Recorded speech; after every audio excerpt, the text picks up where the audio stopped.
Assalamu alaikum wa rahmatullahi wa barakatuhu. Nsabise nnyo nate okubeera wano essaawa zino ez'akawungeezi olw'eggulo luno okubabuulirako, okubanyumyako nammwe, okusharingako nammwe. Abaagalwa nsanyuse nnyo okubeera nga mbalaba ku mukutu, abaliko abawuliriza, abali mu kunyuka abagenda okuva ku mirimu gyammwe, essaawa ya kafyu ereme basanga. Nsanyuse nnyo nate okubeera nga wendi wano, era nzenna essanyu limbugaana nate okubeera ku mukutu guno ogwa Wakiso Family, era nziramu okubatoolera assalamu alaikum wa rahmatullahi wa barakatuhu. Kale amanya gange yenze Janat Muluya ababuuzaako era agenda okubasomesa olwaleero nga ndi mukyala omufumbo era nga ndi nakazadde era nga nakamala mu bufumbo emyaka egiwererako ddala emyaka 13 bweddu. Alhamdulillah, nebaza Katonda kubanga tusobodde okubeera nga tusharinga namwe mu bbanga lino erya COVID, abamu nga mukyalina waka ku lockdown. Nina omukisa munene nnyo nti mu bbanga lyonna lyemmaze nga noonyereza ku bikwatagana ku kulya, era nga bino nabikugiramu ddala mbirinamu ne degree ate nga nina ne masters mu business administration, nga nkuguka nnyo mu finance and accounting.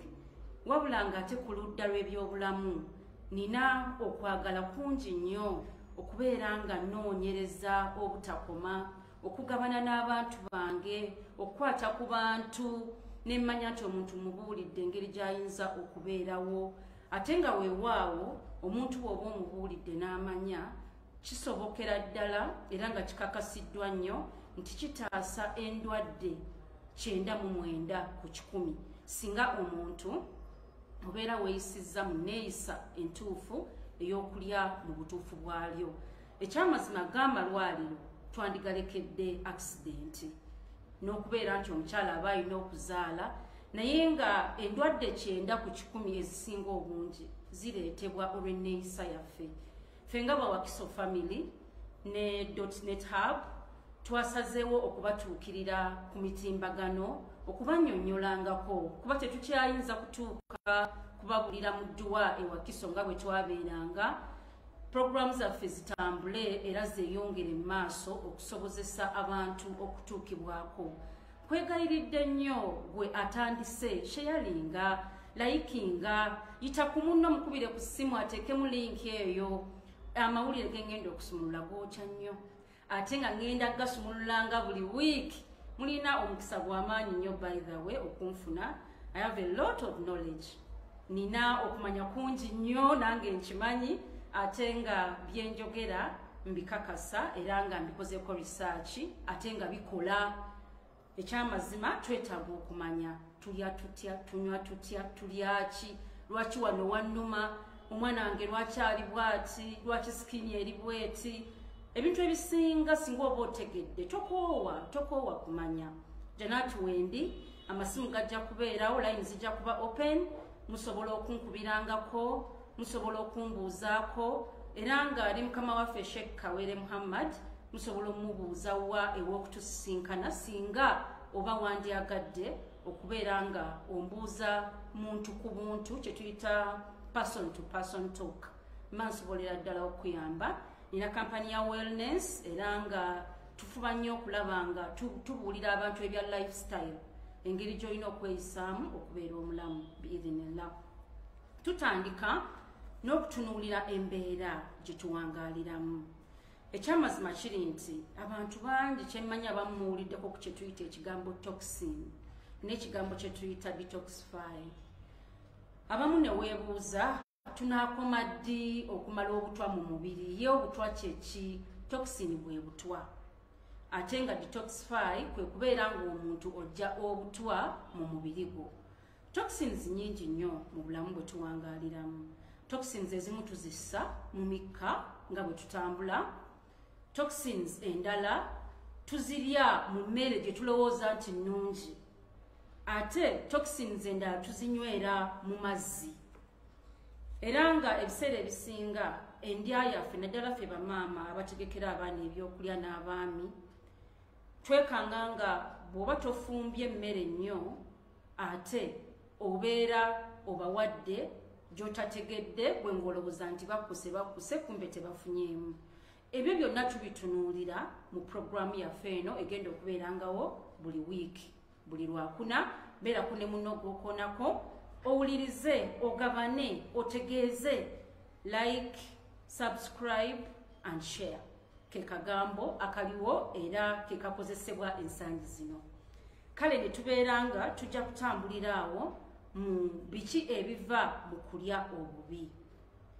Abaana ebiseera ebisinga omuzaala n'omuyonsa, naye olwabbize shedi eno ze tuliko ne waasiwaasi naffe bamaama twagala okuleetayo kasente n'okwekolerayo akaffe. Omwana otamuyonsa full time myaka 2 oba olumu n'amabeere ne gabula, ntegeeza amata. Obeera okakkana olina kumuwa mmere endalalala gy'olina okumuwa ayongereze ku bbeere ly'oba omuyonsezza. Emmere eno ebiseera ebisinga erimibwa ng'ekuzibwa ku ddagala. Mwe mulowooza eddagala eryo lyonna liggweerawa? Mbakakasa olwaleero nti eddagala eryo liggweera mu lubutolo. Gezesa ku nnyaanya, efuuyirwa ng'ekyali mu nasale, n'efuuyirwa ng'eri mu nnimiro, n'efuuyirwa ng'emaze okufuna ekimuli kikwate, ne kyezinga ne kifuuka ennyaanya ng'okyagifuuyira. Ennyaanya n'efuuyirwa ng'eri mu sitoowa esobole okuwangaala. Ogenda ogula ennyaanya eyo n'otuuka ewaka n'oyoza n'olowooza nti olidde ennyaanya. So nga Allah subhanahu wa ta'ala yatonda ennyaanya eyo ng'erimu ebirungo bingi nnyo bifumbukedde. Olunaku lwe najja basomesa ku birungo ebiri mu buli mmere lujja kuba lulala. Naye nga ekyamazima ennyaanya eyo erina okuyamba omwana wo okufuna lycopene oba vitamins eziyinza okubeera nga zimukuza bulungi, zimugeziwaza obwongo, zimuwa body immunity, nekkakana ng'olw'eddagala eriri mu nnyaanya eyo tosobodde kufuna kirungo kituufu. Mbakubiriza era nzirayo ku mulamwa nti singa oba osobola okwerimira ebintu ebimu kyandibadde kirungi, kubanga omanya control eya pests z'olina okukozesa. Bingi nnyo ebiri simple nnyo bye tuyinza okwerimira, era nga munnaffe akwatagana ku by'obulimi ebyo ajja kuba bibasomesa, kubanga neyo program nayo tugirinawo. Wakiso Family, like it, subscribe, share it. Nkyayogerako ku by'okulya era nga bireetera olw'okuba nti okugeza ng'ennyaanya eyo gye njogedde bireetera omuntu okufuna kye tuyita low body immunity. Omuntu n'aba ng'alumbibwalumbibwa endwadde buli kaseera, n'andwadde buli ssaawa.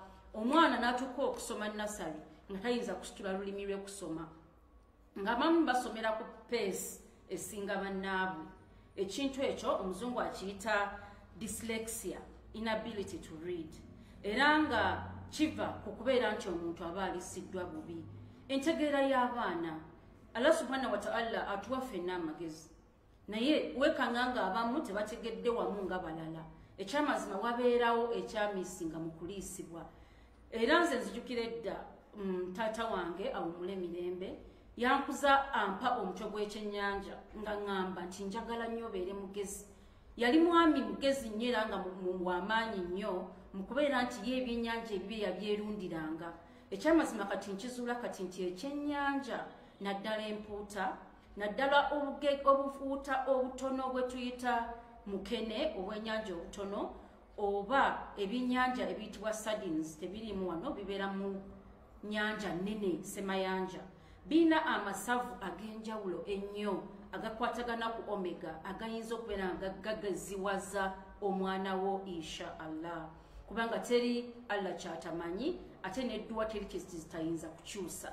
Naye gwe omuzadde bw'oba okoze omulimu gwo ng'ogw'okuliisa omwana obulungi, n'obawa ku byennyanja ebyo, n'obawa ku greens, n'obawa ku birungo ebiri mu nnyaanya, mu vegetable, mu kanyama akatono, insha Allah omwana oyo asobolera ddala okuwangaala nga mugezi era nga alowooza mangu nga banne. Tulina obuzibu bw'abantu abamu abali hyperactive, ne mu baana kinene nnyo era kingi nnyo, ng'omwana concentration ye ntono nnyo ava ku kino adda ku kino, ng'ovudde mu kubeera nti waliwo stages z'abaana bwe babeerera a bit hyper ne bagenda nga bakkakkana.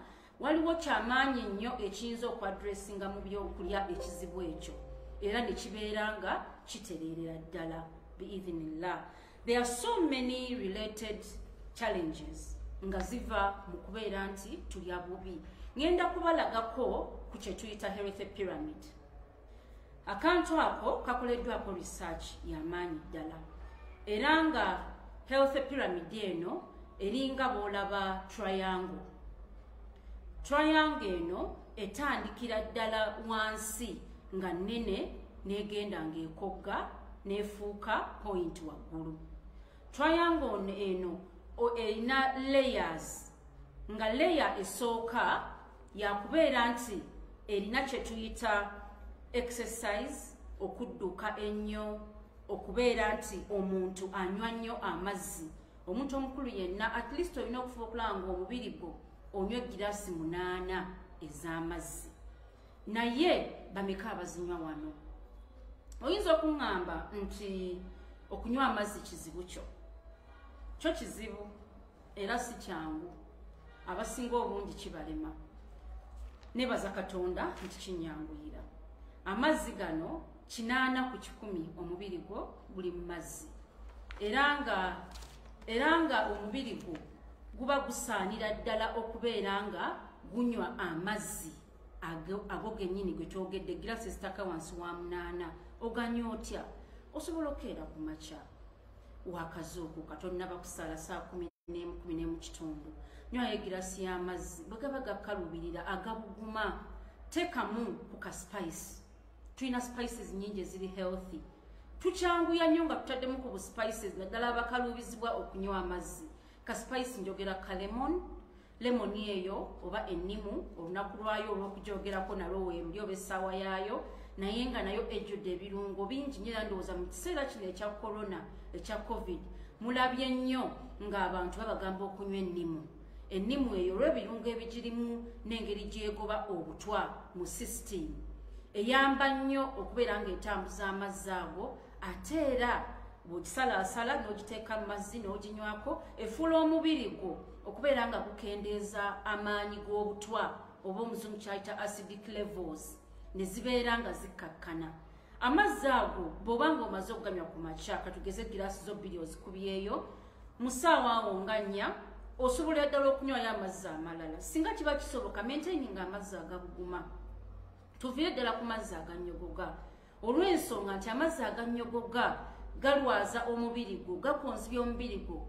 Normal body temperature ndoozi ennaku zino abatambulako bagenda babapima 35, 32, 30 biki ne bagaawe exceedinga 38, obeera olina okubuuzibwa ekibuuzo. Kati omubiri ogumanyidde 30 and above ogukanga ne level y'amazzi ennyogoga below 20 bwe tokirabanga ddala kiba tekisaana. So amazzi bwe gaba gabuguma osobola okugateekako cinnamon abasinga obungi mumumanyi gwe mudalasini. Omudalasini ogwo gukola kingi nnyo mubiri gwo, guyambira ddala okusumulula omubiri n'okulwanyisa amasavu amabi agaleetera omusaayi obutatambula bulungi naddala mu misuwa.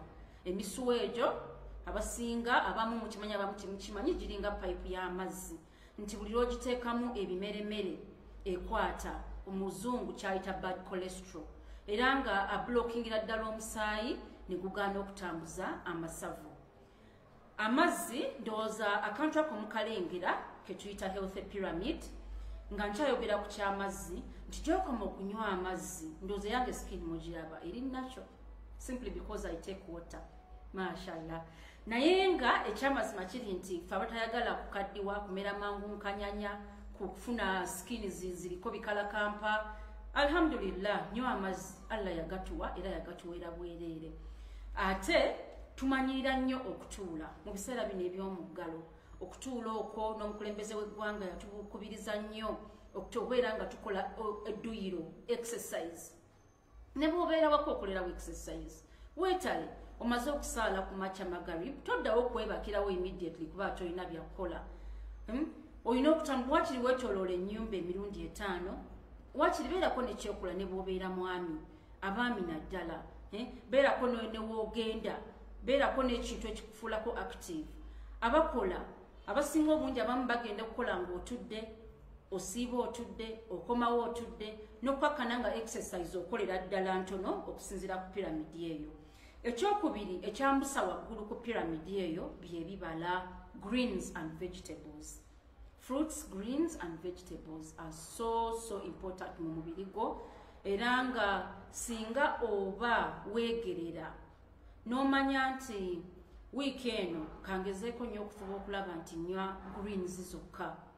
Ekyamazima health pyramid eyo si nnyangu nnyo kubanga greens ziddibwako okubeera nga olya ku nnyama entonotono, ate ng'ekiddirira ekisembayo kye tusinga okwagala kwe kusiikasiika amasavu, n'okubeera nti abasinga obungi twagala nnyo zi chocolate ze zantisembyeyo waggulu era nga ntono ddala mu bulamu bwo.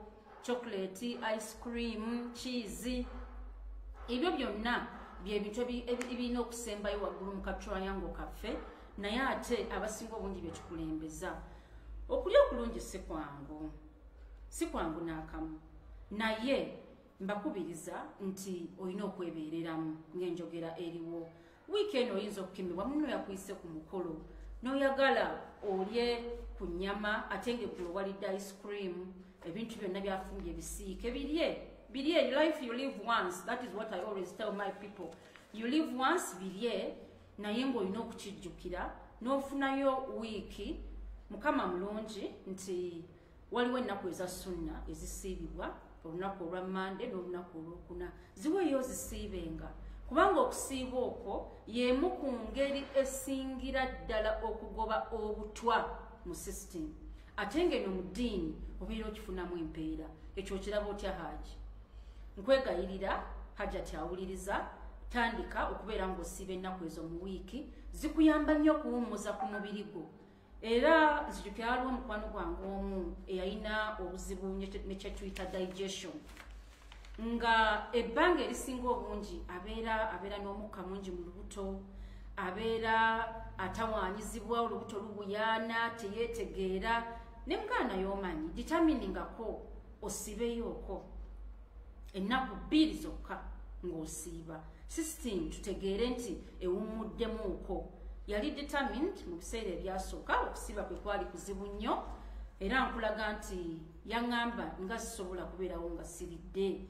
Ne mugamba nywa ku mazzi waakiri naye nga tolya mmere, era n'akkiriza n'aba nga anywa amazzi agabuguma. Naye yafuna enjawulo y'amaanyi nnyo, era okuva eryo ebbanga yatandika okubeera nga asiiba mu buli wiiki okuwummuzamu ku system. Kale bwe tutyo bwe tugenda nga tutambula, olwaliyo lifetime schedules zaffe ziri bize nnyo, okakkana olidde chips na chicken, okakkana omubiri gwo oguwadde obutwa obwa buli kika, nga research yakiziwuliddwa nti abantu abasinga obungi eyo y'emmere gye bawangaalirako. Emmere eyo mbi wadde ng'erimu obulungi bwayo nti ekukkusa, naye terina kyekwongerako kikwatagana na bulamu bwo. Era nzirayo emabega ne mbagamba nti bw'oba okemeddwa n'olyako, jjukira omulamwa ogugamba nti nina okweyozaamu, mbeere nga waakiri nzirayo ku kye tuyita okulya ku greens n'okulya ku mmere eya bulijjo. Chemical age bwe tuginoonyerezaako okubabuuliramu akatono, amazzi gokka ge tunywa gano ge mulaba era ge mbagambye nti munywe nange nze kennyini, galimu chemicals ezigapurifyinga ababadde batakimanyi. Ezo zonna ziggweera mu mubiri gwo. Amazzi ng'ogavuddeko, tulina abantu abanywa ebitamiiza, abanywa sigala kintu ekibeera nti kyenyinyalwa, era nga ddala sigala ayonoonera ddala amawuggwe go, n'ayonoona ebirungo by'omu mubiri gwo ebiyitibwa zinc, ebyandibadde bikuyamba okuzimba sikini yo n'onyirira oba n'olabika bulungi. Ate gwe omwami ebirungo ebyo ebikwatagana ne zinc oba zinc bye yeetaaga nga byonoonera ddala gwe omwami ng'omusajja wenna bw'obeera, n'okubeera nti n'olumu n'amaka gasobola okukulema. Ate ffe mu bakyala okufuweeta sigala ne kubeera nga kusobolera ddala okukuleetera n'obutazaala singa obeera tokendeezezza. Embeera gye tuwangaaliramu ejjudde chemicals nnyingi nti buli lunaku abantu bagenda ku pharmacy zitunda nga hot cake, mpayo ka painkiller, leero bw'okazulwa nti ke kakolera bwe buli kaseera kw'osaba, ne bw'oba tonyonyodde musawo kikuluma. Tulina omukisa omubi nti ebiseera ebisinga over counter drugs zaffe batuwa buwi, teziri prescribed ng'ensi ezimu ezina regulation nti omuntu okusaba eddagala alina okuba n'ebbaluwa y'omusawo. Ffe wano tusaba busaba eddagala. Antibiotics ezo zetupiika abantu baffe nga balwadde oba abaana ezita bacteria. Ekyomukisa omubi zita obuwuka obulungi ate ne zita n'obuwuka obubi. Obuwuka obulungi abatabumanyi bwe buwuka obukuyambako emmere yo okubeera nga eri digested, n'ebeera nga eyingira bulungi mu mubiri gwo n'ekola ekyo kyennyini ky'erina okukola. Obuwuka obulungi bwe bw'obulya obuwuka obubi.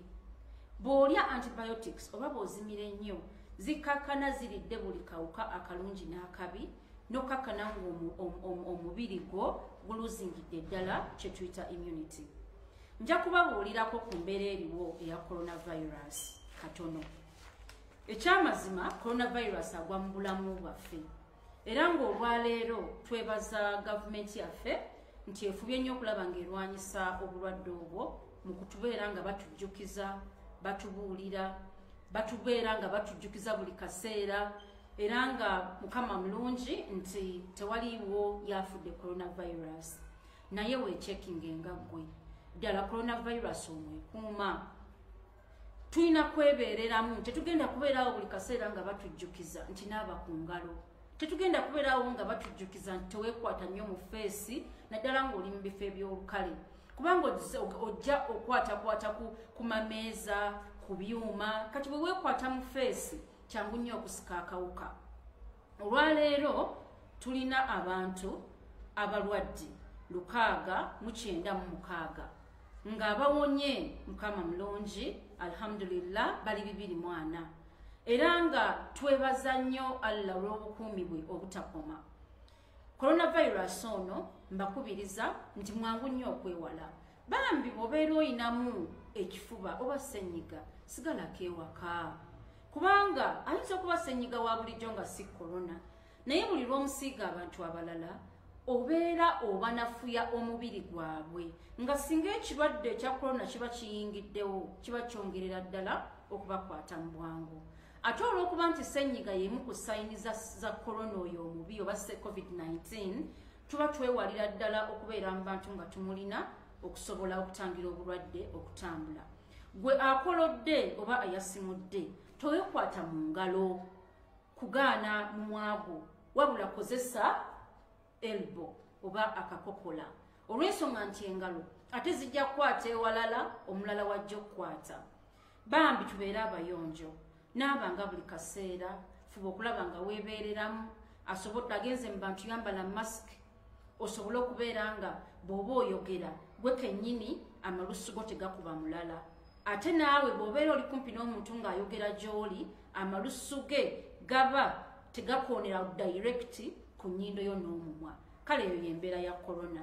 Ngenda kubeera nga mbabuulira ebyo byonna nga tubirabye, omubiri gunafuwa olw'okulya obubi, omubiri gugonda olw'okubeera nti tulina pollutants, kale ne gubeeramu toxins nyingi. Njagala okufunamu ka break tubeere nga tukomawo nate, naye mbakubiriza nga break tennaba kuggwako musharinge mulayikinge. Ekitundu ekiddako kigenda kuba kigabanira ddala ekinyusi ekituyamba okubeera nga tukontinuinga okubeera abalamu mu mbeera ey'ebyo ebyonoona obulamu gye tuwangaaliramu. Assalamu alaikum wa rahmatullahi wa barakatuh.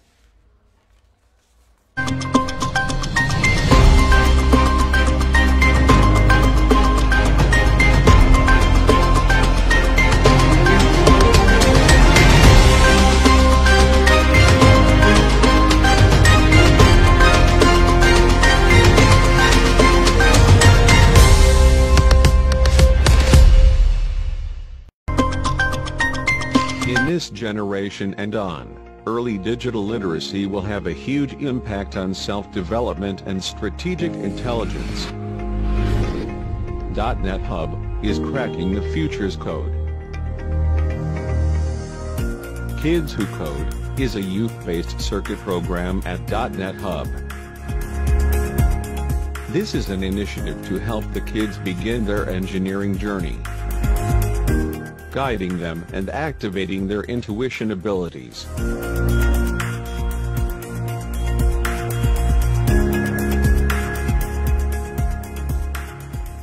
learning how to assemble robot systems, and learning how to communicate with these machines.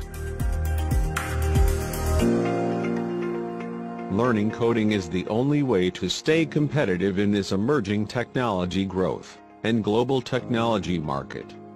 The future doesn't just happen. Future gets happened. Embrace technology.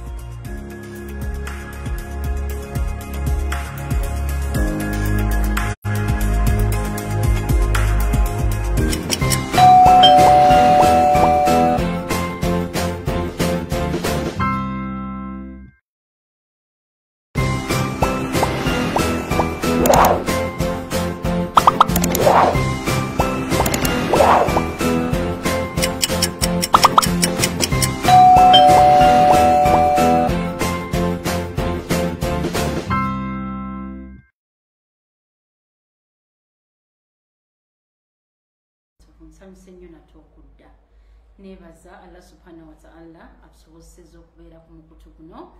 Mbakubiriza abaakatweyungako twogera ku byabulamu, omubiri gwo, enneeyisaayo, endabikayo, lwaki olina omugejjo ogutakuvaako buli kaseera ate nga twakava mu kisiibo abasiraamu, lwaki olina omugejjo ogutakuvaako ng'ate ofuba nnyo okwefaako ne bw'oba toli musiraamu. Twagala okubeera nga tutunulira ensonga ezo naye nga tetunnabagenda mu maaso. Mbasaba mu likinge, mu subscribinge, mu sharinge. Tunoonya ba sponsors bannange. Awulira nga kino kimunyumira nnyo. Tunoonya abantu abayinza okutwongerayo genda mu maaso ate era ofuna empeera mu kubeera nga tutambuza ensonga zino. Twebaza nnyo .net Hub okubeera nga etusobozesa okubeera nga tuteeka ekintu kino ku mutimbagano.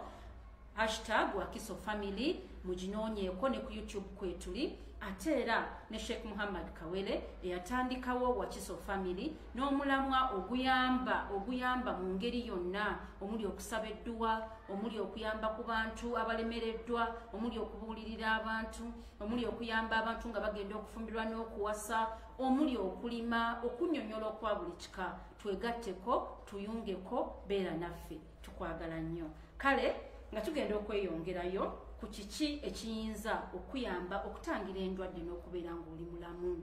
Omubiri gwo naddala kyekisinga obukulu. 100% we are what we eat. Era nga bw'oba okinoonyerezaako endwadde nnyingi ziri related mu ekyo ekikwatagana n'okulya obubi. Endwadde nga eczema bwe bulwadde obulumba skin. Endwadde ng'omuntu ali hyperactive, emmere gy'alya econtributinga nnyo ku kintu ekyo kyennyini oba ku kizibu ekyo. Skin obutanyirira, amasavu amangi, high blood pressure ne low blood pressure, ebizibu ebisinga obungi, prostate health, infertility, bwe weetooloola wonna, heart problems, chronic problems, ate nga wansi ddala waliwo sukaali, diabetes, era nga tusembayo mu byonna nga tuzinga ne kansa.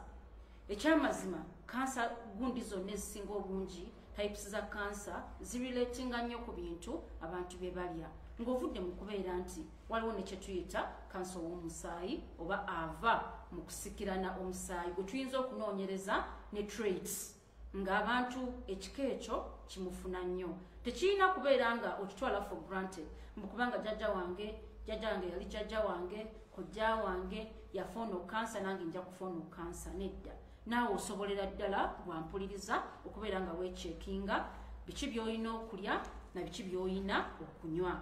Bannange omugejjo, lwaki tulemererwa ddala okulwanyisa omugejjo? Ezimu ku nsonga ezisinga obukulu kulya bubi. Ensonga ey'okubiri kwegayaalirira na buteefaako. Osanga omuntu ennaku 365 ng'akugamba ye tasiibangako, ng'akugamba omuntu yennyini yakugamba nti ye tasobola kunywa mazzi giraasi 8, mpozi abamu bamanyi n'okulayira, n'akugamba nti awo oba ossemmange nze okunywera amazzi nga waliwo ka juice, nga waliwo ka soda, ng'olabira ddala omuntu afunira ddala obuzibu. Ebintu bino byakwebeereramu. Gwe wennyini weerowoozeeko. Buli lw'otuula mu kifo ekimu nga tokola exercise, ebitundu 3 ku 10 byonna biba bitudde bba, obeera ozitowerera organizo ensigo ezo obeera ozinafuya ebitundu bingi nnyo byoleetera obuzibu singa oba otuula nnyo. Mbakubiriza okubeera nga mukola nnyo exercise. Mu kulya obulungi nabaleetedde dda kye tuyita health pyramid, naye olw'okuba nagibalaze health pyramid eyo erina challenges. Nga bambi olumu wandyagadde okulya greens mu bungi bwazo nga bwe zirina okuba naye nga tozifunye. Tuli mu kibuga ekya waasiwaasi, ozinoonyezza toziraba. Awo wenkugambira nti tulina kye tuyita supplementing your diet. Singa oba osobodde wakirifuba nnyo okulaba nga olina by'osinza okulya mu mmere, kale olidde ennyama, gikulembezeko kacumbaali, gikulembezeko katungulucumu. Galiki oyo azuuliddwa nnyo mu kubeera nti alwanyisa era ayamba nnyo okuzimba omubiri. Tulina kye tuyita free radicals mu mibiri gyaffe. Ebintu ebyo ziba cells. Nja kusaba producer wange ampereze ku kifaananyi kya free radical mulabe bwefaanana. Nga free radical okugibabuulirako yeeyo cell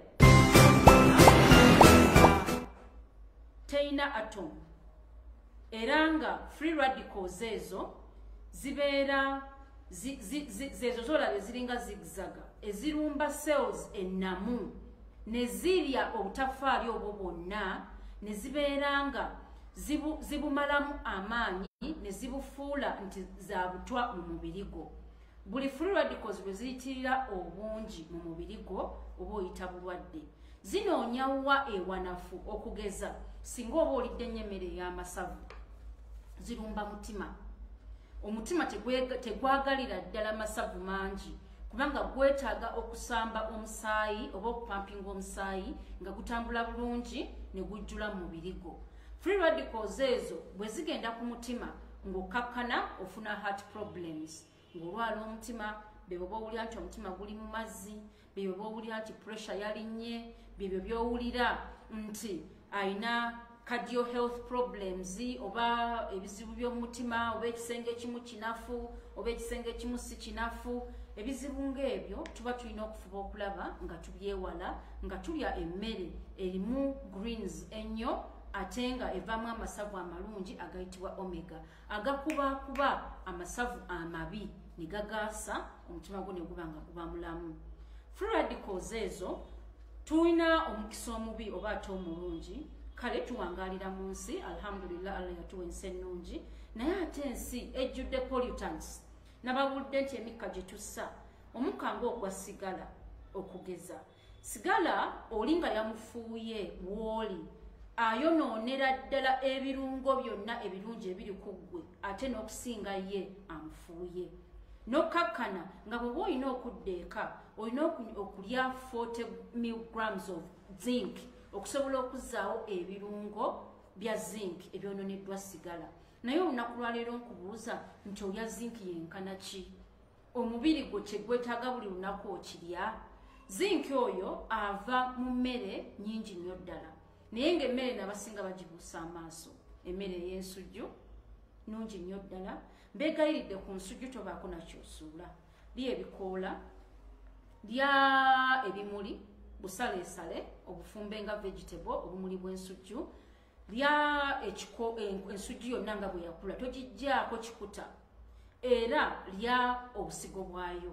Abasinga obungi mulaba mu supermarket batunda obusigo mbuyisaako amaaso. Singa oba osobola okubeera nga tobusuula ewaka wooli, buba busobolera ddala okuyamba okuteekamu ekirungo kya zinc. Bingi nnyo ebirimu zinc ng'emmere ey'omu ttaka. Olwaleero balugu, kyetutumula, batono nnyo abamulabako. Amayuuni twamanyira gali ag'ebwayise, bagayita bwayise, naye ate waliwo ag'ebwayise agakuliramu ago amazzi. Ndowooza amazzi ago bwe ngoogera mugategeera, agajjudde sewage. Nga ekirungo kya zinc tekiyinza kubanga kimala kye twandibadde tufunamu. Wabula singa oba osobola okugafuna gali gennyini ag'omu kisenyi ekituufu, amayuuni nago malungi nnyo ddala. Ebintu ebisinga obungi nja kuba mbibamenyeramenyerangako era nga mbibagamba, naye mu bimu ku birungo ebirwanyisa ennyo obutwa mu mubiri mwe muli ekirungo ekiyitibwa beta carotene. beta carotene asangibwa mu mmere ya carrots bwenjogera carrot bwe ogisazeemu efaananira ddala ng'eriiso lyo gyetegereze eyina emmunye wakati era Allah subhanahu wa ta'ala tumutendereza buli ssaawa kubanga carrot ezo singa oba wazifubyeko nnyo okuzirya n'okuzigaaya zikuwa ekirungo kya beta carotene ekikuleetera okulaba obulungi amaaso go ekikuleetera okunyirira skin. Beta carotene alwanyisa nnyo free radicals mu mubiri gwo singa oba tosobodde zigaaya nga amannyo go malwadde tozigaayiza fresh kale zibugumyeko kati n'okutta obuwuka kuba munnange n'abazirima kati ennaku zino bazikuliza ku madagala amayitirivu bugumyako katini oleme kugigonza nnyo ebeere ng'ekyalimu ako akabwatuka ng'ogigayiza okusobola okumaintaininga vitamin.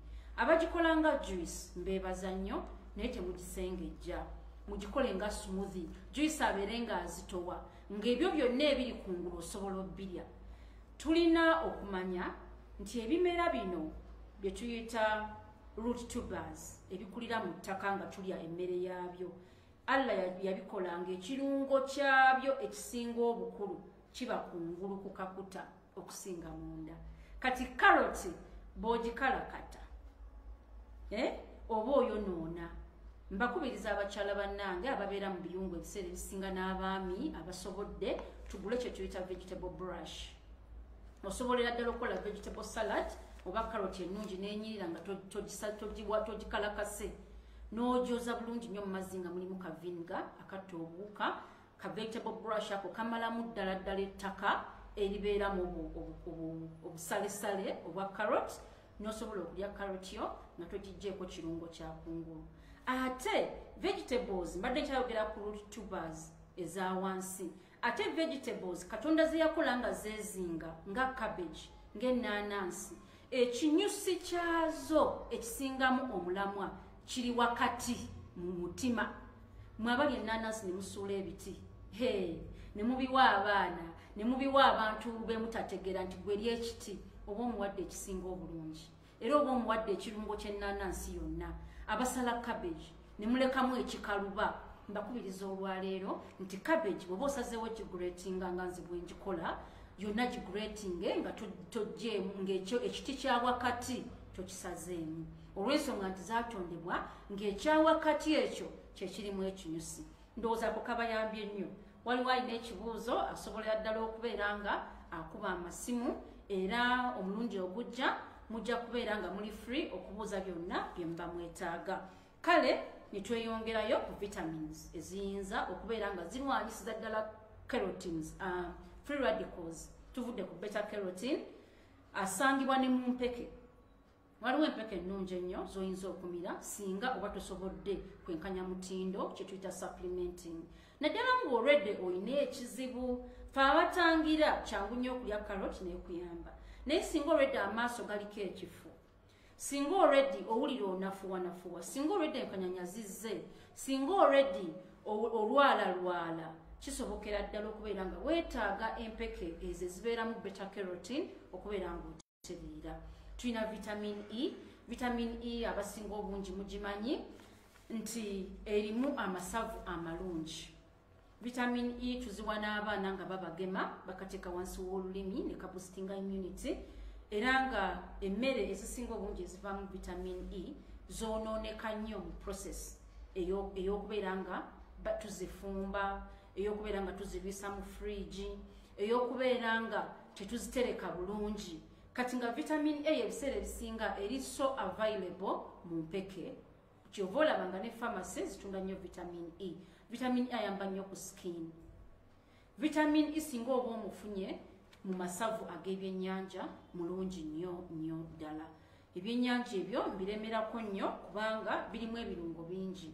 Waliwo mineral eyitibwa copper, magnesium, zinc, phosphates, selenium.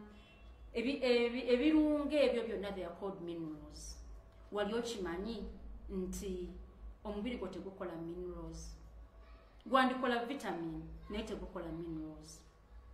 Ate nga minerals ze zizimba omubiri gwo. ezo zonna obo bonna obulumi bw'owulira mu magulu, obo bonna obulumi bw'owulira nti omutwe gunnumaaluma, omusaayi obutatambula bulungi. Minerals zikola nnyo ku buntu okubeera nga mulamu, ekintu abantu kye banafuya era kye beerabira. Mmere ntono nnyo ereeta mineral kati gye tuli. Abasinga obungi emmere gye tuliko mmere njeru, omuceere, kawunga, matooke, yemmere y'awaka esinga obungi, temuli mineral. Abaana bamu bakuze nga tebamanyi muwogo, tebamanyi wadde nga muwogo omungi oyo tujja kgendayo eyo olulala si mulungi n'akamu. Lumonde, naddala lumonde wa yellow, abantu tebamumanyi, abantu balwawo mulya. Emmere evaamu minerals gye njogeddeko ng'ey'abalugu, kyettumula, endaggu, yemmere evaamu minerals ezo. Ate nga minerals mu mubiri gwo zikolera ddala okubeera nti obeera mulamu ne zijjawo enkenyera, so tuzeetaaga nnyo okulwanyisa bi free radicals ebyo bye njogeddeko, bi cells ebireetera omuntu okulwala. Singa omubiri gwo teguba na minerals, yegwazuukuka ng'owulira ng'ateebase, nga buli wamu wakuluma. Yegwazuukuka ng'owulirira ddala teweetegeera n'akanyama akuluma, omubiri gwo bambi gwebase naye tewaggwadde minerals gumala kuripeyeringa. So beera mugezi, beera weebereremu osobole okubeera nga onoonyereza emmere eya minerals. Twebaza Allah talina mbeera gy'akola nga mbi, embeera y'omuggalo etusobozesezza nnyo okulya ne famire zaffe, ne tutegeera ki abantu kye balya naddala abaami. Etusobozesezza abamu ffe ng'abakyala okutegekera abaami baffe ebyokulya ebituufu. Mu mbeera eno yennyini nga tukyalina obudde obuwerako n'abantu baffe, tufube nnyo okulaba nga tunoonya ku mmere entuufu. And mashallah emmere ebaddewo mu kino ekiseera, kakasanga abasinga obungi mulaba nga emmere nnyingi ddala. Tufube nnyo okulaba nga tulya bulungi. Bannange emmere eyitibwa garlic. Mukimanyi nti garlic n'omubisi gw'enjuki mmere ya mukisa okuva mu Quran, era nga emmere eyo esobolera ddala okulwanyisa obulwadde bwonna obubabuze mu system yo, kebeere virus, kebeere bacteria. Garlic ayina ddala obusobolera ddala okugaana abasirikale ababi okulumba abasirikale abalungi. Abasinga obungi mumutya nti awunya bubi. Kati bw'aba awunya bubi, mwenna abewaka mumulye musobole okwewunyiriza. Ye bannaye bw'aba awunya bubi nga gw'olabirira bulamu bwo, ani alina okubeerera mu class? Gw'olina okwebeereramu. Garlic kimera kya butonde ate nga kiri available, ate nga si kya ssente nnyingi. Salasala nga garlic mukubire mu kajuice, omubuzeebuze abaana basobole omunywa bwe baba nga tebasobola mumira. Muteeke mu mubisi gw'enjuki awoomerere, amugaaya amugaaye. Atamugaayizza amazzi gali g'oba omutabuliddemu agalimu omubisi gw'enjuki agabuguma gaba olwedde gafunye ekirungo ekya garlic amala. Eyo mmere ennungi nnyo okubeera nga tugikozesa era twesimye nnyo okubeera nga tugirina. Kale ebirungo ebyo byonna singa omuntu aba abikozesezza aba asobolera ddala okubeera nga yeewala obulwadde. Omusomo gwaffe ogujja nja kuba menya biki ebyobulamu ebikwatagana ku baami, ffe abakyala twerwanyeeko abasinga obungi, naye abaami bannyinaffe, baganda baffe, mikwano gyaffe ne babeera nga beerwanyeeko kitono. Olwaleero nkuwa homework nti genda weekebere bw'oba osizza, weekebera otya singa oyagala okumanya obulamu bwo, okwata ku mumwa gwo gwe kennyini ng'oli mu kisenge kyo n'ossa omukka. Singa omukka gw'ossa guba guwunya bubi oba weetaaga kye tuyita digestion check. Era nga digestion check eyo ebeera eva mu kubeera nga olubuto lwo lulimu kazambi. Weekebere mu bulamu bwo singa buli kaseera obeera owulira omukkuto ate nga tolidde. Omukkuto ogwo kiba kitegeeza nti weetaaga digestion check. Weekebere gwe kennyini nti bw'onywa nnyo emmere ng'amata, olubuto lwo lukaluba, lunafuwa, nobeera ng'oyisibwa bubi weetaaga digestion check. Weekebere nnyo okubeera nga we osibaasiba buli kaseera nga tofuluma bulungi. Okufuluma obulungi kintu kikulu nnyo kubanga tuba tufulumya butwa. Omuntu yenna nga tofuluma bulungi nkusaba weekebere sisitimu yo omanye nti weetaaga digestion check. Nkubuulira nti singa obeera owulira ng'oyagala kusesema buli kaseera, ng'owulira buli kyolya oyagala kizza, ng'olubuto lwo luzimba buli kaseera oyisa omukka, tosobola kuuma wuzu, ebbanga eryo lyonna oba weetaaga digestion check. Ezo ze zimu ku points ze mbabuulirako bannyinaze, baganda bange abampuliriza, sharinga, likinga, yita ku munno aziwulirize. Kuba nsonga nkulu nnyo nga tonnagenda wa musawo okwekebera gwe kennyini n'omanya nti digestion check yo weetaaga okubeera nga weekebera.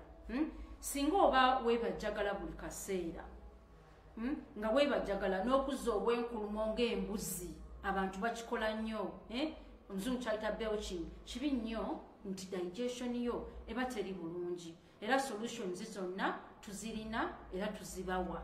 Nti ekisinga obukulu kyennyinza okubasumirako nga mu natural remedies, singa oba olinawo olaba ekigaji kikozese nnyo mu mbeera eyo.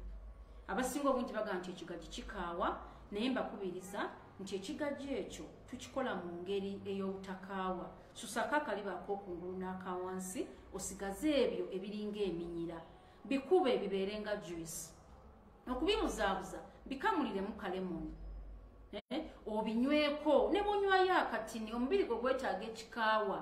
Ebyo byonna ebyokwebajjagala, ebyo byonna ebyokuyisa omukka, ebyo byonna ebyokubeera nti towulira bulungi buli kaseera, tossa bulungi, omukka gwo guwunya bubi, ekigaji kisobolera ddala okubeera nga kikuyamba. Ebisingawo obungi n'ekigaji kyenkola, ffe nga kye tukola abawakiso family, tusobola okibatuusako singa muba mukyagadde. Mbakubiriza nti mwebeereremu, mwefeeko. Mbeebaza nnyo okubeera nga mumpuliriza. Omusomo gwaffe tugenda ogumalako era oguzingako, naye nga mbagamba nti ku lwokuna olujja muyite bonna be mumanyi, naddala abaami. Tugenda kugabana ku by'abaami, abaami baffe, bannyinaffe, abaana baffe be tuzaala okuva obuto, omwana omulenzi ng'akula ayina kukula atya okusobola okufuuka omusajja omutuufu. Tugenda kugabana omusomo ogwo, gujja kuba mulungi nnyo, gujja kuba munyuvu, ebibuuzo mujja bibuuza ate bijja kuba bibaddibwamu. Mbeebaza nnyo neera okubeera nga mutwegasseeko, mbalabye muli bangi online, mwebalire nnyo ddala. Please share, please like Wakiso family. Tuba n'emisomo gy'eddiini, tuba n'emisomo gya family, tuba n'emisomo egibudaabuda abaana, tuba n'emisomo mingi ddala. Sheikh Kawere Muhammad era nga ye mukulu waffe, ate nga .net hub yetusobozesa okubeera ku mpewo. Tweyanziza nnyo, ntumirako abaana bange abalungi, mbaagala nnyo, omwami wange omwagala, webale kunkuuma, webale kunjagala. Assalamu alaikum wa rahmatullahi wa barakatuh.